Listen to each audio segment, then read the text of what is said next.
This lesson's on digestion, and here are the objectives. Now, digestion means breaking up a food into smaller molecules, and that's actually started in the mouth and then in the stomach. In the mouth, amylases in the saliva break up starch, and in the stomach, hydrochloric acid, which is secreted from the stomach lining, denatures proteins and opens them up so that pepsin, which is a protease, a protein digesting enzyme, can separate amino acids from each other. So digestion begins in the mouth. There's mechanical digestion with chewing, and then amylase in the mouth digests starches, and then in the stomach, hydrochloric acid and pepsin continue digestion. But I've shown the picture here of the liver, the gallbladder, and the pancreas opening up into the duodenum, the first part of the small intestine, because this is where a lot of the important stuff in digestion happens.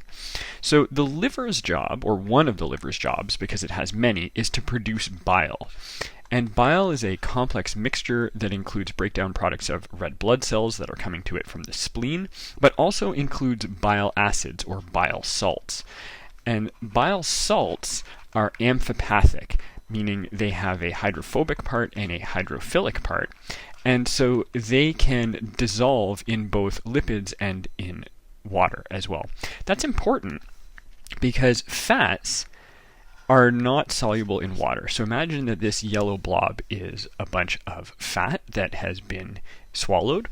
This doesn't provide a lot of surface area for the fat digesting enzymes called lipases to get in and attack it. So what bile salts do, I'm going to draw the bile salts here in green, bile salts, which are amphipathic, dissolve in the outer layer of this fat blob and break it up into smaller blobs that then the lipases, the fat digesting enzymes, can get at.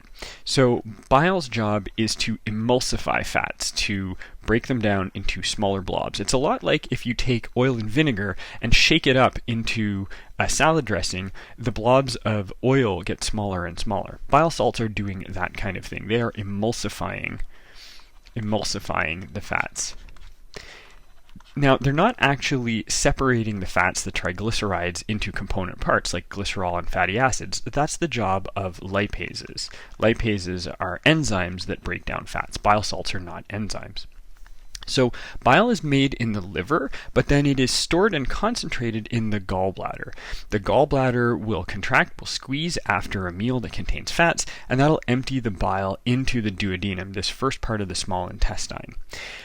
And that, as I said, helps to emulsify the fats. Now, the other thing emptying into the duodenum here in the same place is the pancreas. The pancreas is a complex organ that has two functions, both an endocrine or hormone function, where it secretes insulin and glucagon to control blood sugar, but also an exocrine function, where it empties into this duct.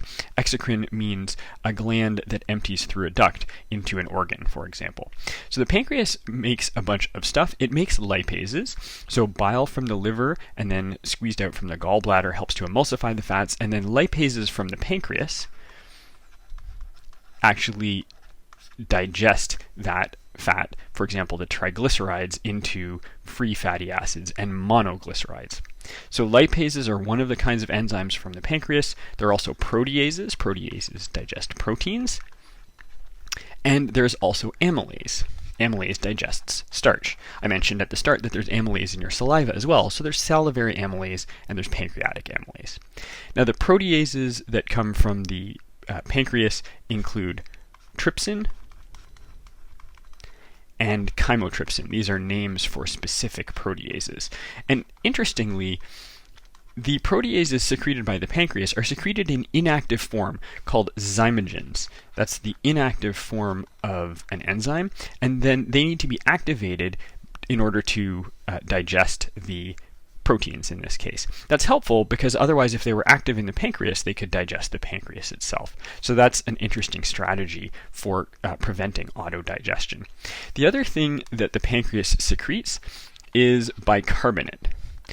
We saw that the stomach secretes hydrochloric acid. That makes the pH of the stomach very low, around 2, and the pancreas secretes bicarbonate, which raises the pH of the contents of the intestine afterwards back up towards 7. So the pancreas secretes bicarbonate to neutralize the acid from the stomach, and the enzymes that are secreted from the pancreas have their optimum pH at a higher pH than pepsin does, for example, in the stomach. So now we've seen where a bunch of the enzymes come from kind of an anatomical perspective. Let's take a look at the three different major classes of nutrients and where each of them is digested. We'll go through them each one at a time. So carbohydrates, we said, are digested by amylase. Amylase breaks down starch into disaccharides, and the first place we get amylase is in the saliva. So salivary amylase breaks down carbohydrates. That amylase actually stops functioning in the low pH of the stomach, but as we've seen, there's amylase again being secreted by the pancreas. Now this amylase is only breaking down starch into disaccharides, and actually in the intestinal epithelium, so connected to the epithelial cells in the wall of the intestine, there are disaccharidases. Disaccharidases, as the name suggests, are enzymes that break down disaccharides. So, for example, break down maltose into 2 glucoses. And then the monosaccharides are absorbed across the intestinal epithelium. So that's carbohydrates.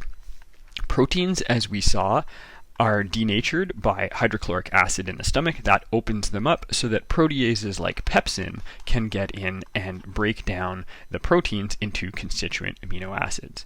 There are also, as we've seen, proteases in the secretions of the pancreas, like trypsin and chymotrypsin. And as I mentioned above, these are secreted in inactive forms called zymogens. And the name for the zymogen form in which they are secreted just adds an ogen to the end. So trypsin is secreted as trypsinogen. That gets activated by enzymes in the intestine, and then it can activate more trypsinogen to trypsin. And it can also activate chymotrypsinogen to chymotrypsin. So again, an interesting strategy to prevent autodigestion or digestion of the pancreas by the pancreas of itself. So proteins are denatured in the stomach and then digested by these proteases, and then they are absorbed sometimes as amino acids and sometimes as small peptides, and we'll look at that in the next lesson. Lipids, as we've seen, present the special problem that they're not soluble in water, and so they need to be emulsified or broken down into smaller blobs, and that's done by bile, which is produced in the liver but then stored and concentrated in the gallbladder before being squeezed into the duodenum. The enzyme lipase is made in and secreted from the pancreas, and it's the enzyme that actually breaks down the triglycerides. So that's a look at digestion, specifically chemical digestion, looking at where the enzymes are secreted from and how each of these three macronutrients, carbohydrates, proteins, and lipids, are broken down. In the next lesson, we'll look at absorption.